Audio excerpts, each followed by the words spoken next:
Well, I'm happy to report we did finally get some rain. However,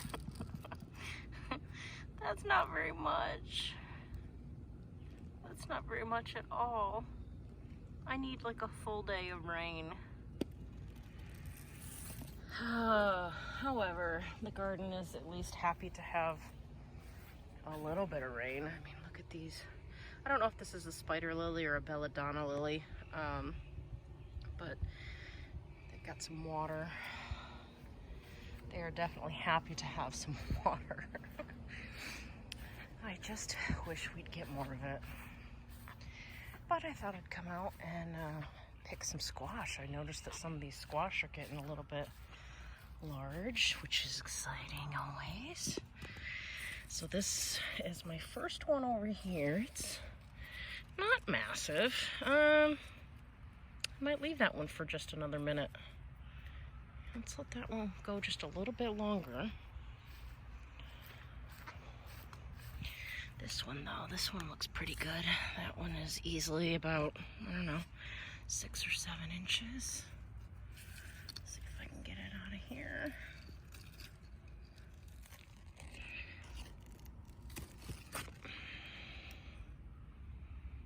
Oh, that's not a bad size. Let's see over here. Yeah, I think this one can go. If you can see it, it's going kind of upward since I decided to put these in these tomato cages. However, it does make finding the fruit easier, I'm finding. So that's, you know, that's excellent.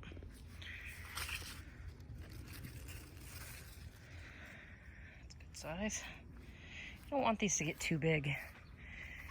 They're a little more tender on the smaller side, so.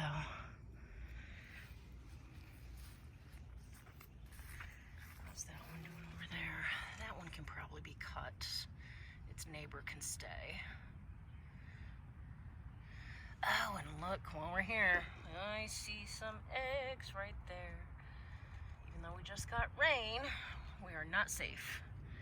So I'm gonna have to go get some tape and handle that. But let's see if I can step in here and get the squash.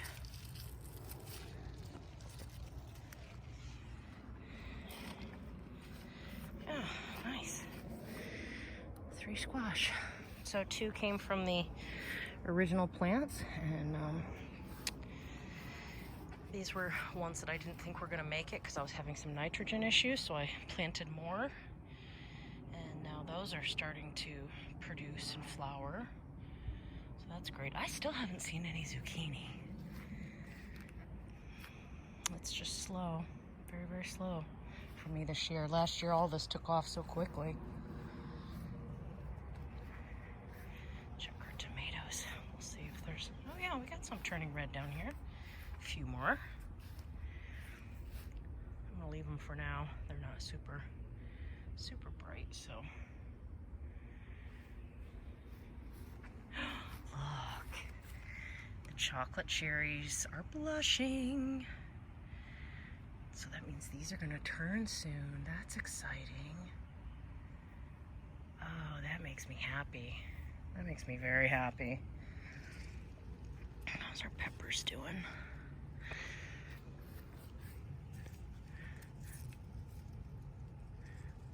I'm gonna go ahead and take that one. That's pretty good. These are not a super large pepper, so I still haven't tried them, believe it or not. I've given some to friends and I still haven't tried them myself. Maybe this weekend. That one's good. Also, with some of this stuff, like peppers, the more you pick, the more they flower and produce. So don't be afraid to pick when they're ready.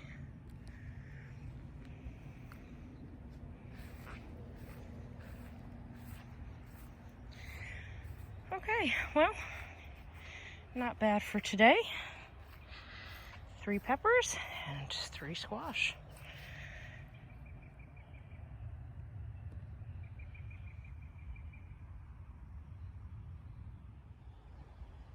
I did receive a comment about wanting to see the cucumbers as they're climbing on my rustic trellis, and boy, have they shot up. I made this good and tall because last time I had cucumbers, ooh, they got out of control. I periodically come through and just grab these, put them on, so they'll climb.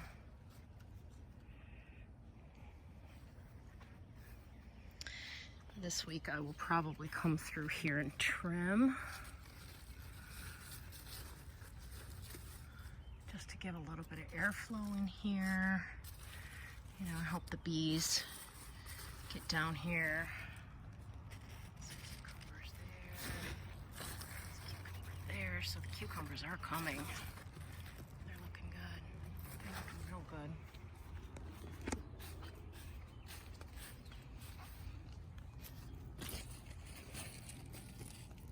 I just showed this just a few days ago. Look at the size. It was the size of my finger, and now it's twice that.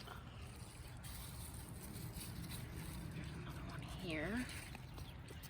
So these are doing good. Last year, I don't know that my regular sized cucumbers did very well. I think some of them died off, and I was only picking, I think, my pickling cucumbers. So this year, somehow, I have managed to keep all of them. I bought new ones, thinking I was losing these as well.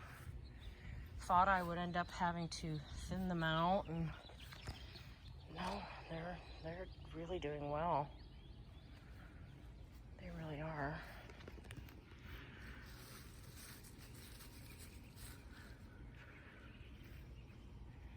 Thrilled. Absolutely thrilled.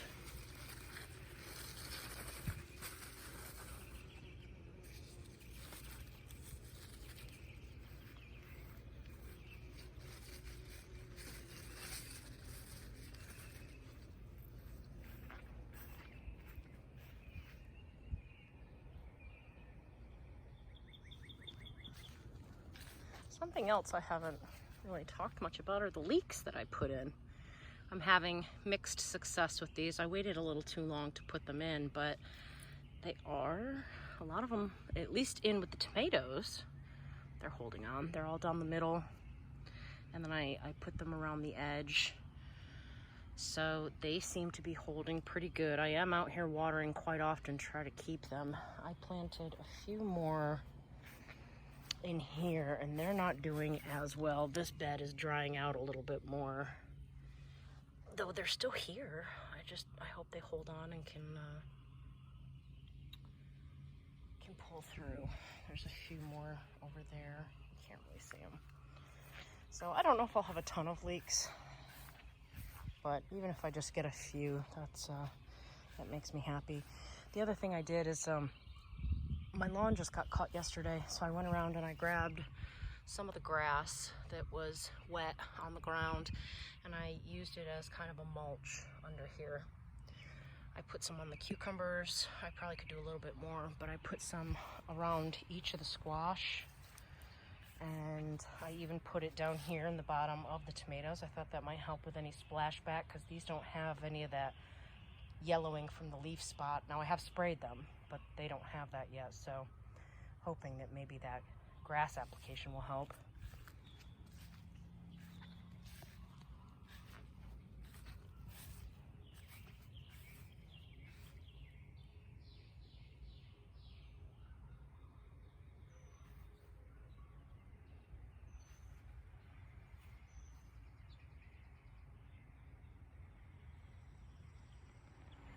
I did add a few more flowers over here to this garden bed. This is the one that extends off of the asparagus.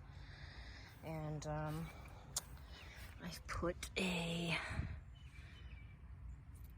Chicago Apache lily here. Those are supposed to be red hot pokers. I don't know what color variation. They might just be the typical orange yellow. Maybe there's some red in them. And then I put one of them here. This one is, what's the name of this one? Scottish Fantasy. That one's Scottish Fantasy. That one's kind of an orangey looking one. Some pictures this looks pink. I don't know, we'll see. I think different conditions make them look a little different. And then I put these two here. These are wineberry candy. Yep, both of them are. So I planted two of those. I liked that one. This is the bee balm that my friend gave me. It's a scarlet bee balm. And some, I think it's a black and blue salvia, because it looks a little bit like the salvia that I have planted over there. So I happen to love salvias. I think they're beautiful. Some people think they're boring. I love them. And I love my bee balm. I really, really do.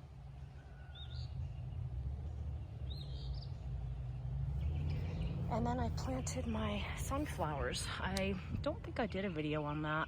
I started some sunflowers in pots. And I am not one of these people that is just over the moon for sunflowers necessarily. I like them. I think they're pretty. I've never really thought about growing them in my garden, except that I've heard that they feed the birds. So because of that, I decided to put some in over here. They're kind of in the back of my property, so they're not going to be a huge distraction because they get rather tall. So I thought this might be a good spot for them, and then the birds can enjoy the seeds, and I think that'll be real nice for them. So as you get back here, you know, there's going to be some taller things that pop up. I might, you know, find another lily or something to put there. Some of this stuff I want to let it grow a little bit to see how it ends up. My cactus, I'm still debating on putting over here. I want to look at the sun conditions to make sure, because if I plant this cactus, it'll go ahead and bloom. This is a prickly pear cactus, and you can actually harvest the fruit on it. You can eat these too. I never have, and but I have used the fruit and made prickly pear jelly. You can put it in margaritas. You can do all kinds of stuff with it. So if I get it in the ground, I think this will go ahead and do that. Now this started from one of these. Somebody had them growing at a house I was staying at. It was an Airbnb, and it was huge. I just took one paddle, stuck it in the ground. You can see I don't even have a lot of dirt in there. And now this has taken a couple years to get to this size. But if I put this in the ground, I think next year this thing might explode. So that's another reason why I think I might put it somewhere back here so it's out of the way, because it is prickly or thorny. In fact, yesterday as I was planting, I turned around and shoved my hand right in there by accident. But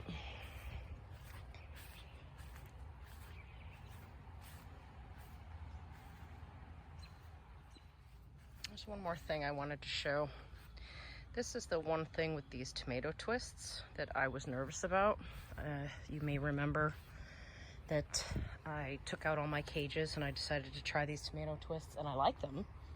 You know, I think they make the garden fun, and you know, they provide a lot of air. You can really see into the plant pretty well. So I like that, and it reminds me to keep them pretty well trimmed too. But these ones here are now growing out of them, and these are tipping over. So for anybody that is thinking about trying those, if that bothers you, just keep that in mind, that you might need additional support. I have been reading that you can top your tomatoes. I've never done that. I typically grow indeterminate varieties. Indeterminate basically means that they continue to grow and grow and grow. Some of them, especially cherries, are a little bit more viney, because tomatoes are actually a bit more like a vine. They crawl along the ground if you let them. But they get massively tall. I mean, this thing is taller than I am. It's very, very tall. So that's partially why this is happening. And, you know, there's only so much you can do about it. You can let them go and see what happens. I'm going to continue doing some research about topping. I'm not sure, since I haven't even started harvesting yet. I don't know that I want to top them yet. The other option is maybe I need to come up with some sort of a trellis system over here just to hold them. I'm not sure. So, but I did want to show you guys that, since I did a whole video on these tomato twists and was so excited. I want people to at least see that there is also a potential downfall. And it was the one thing I was worried about.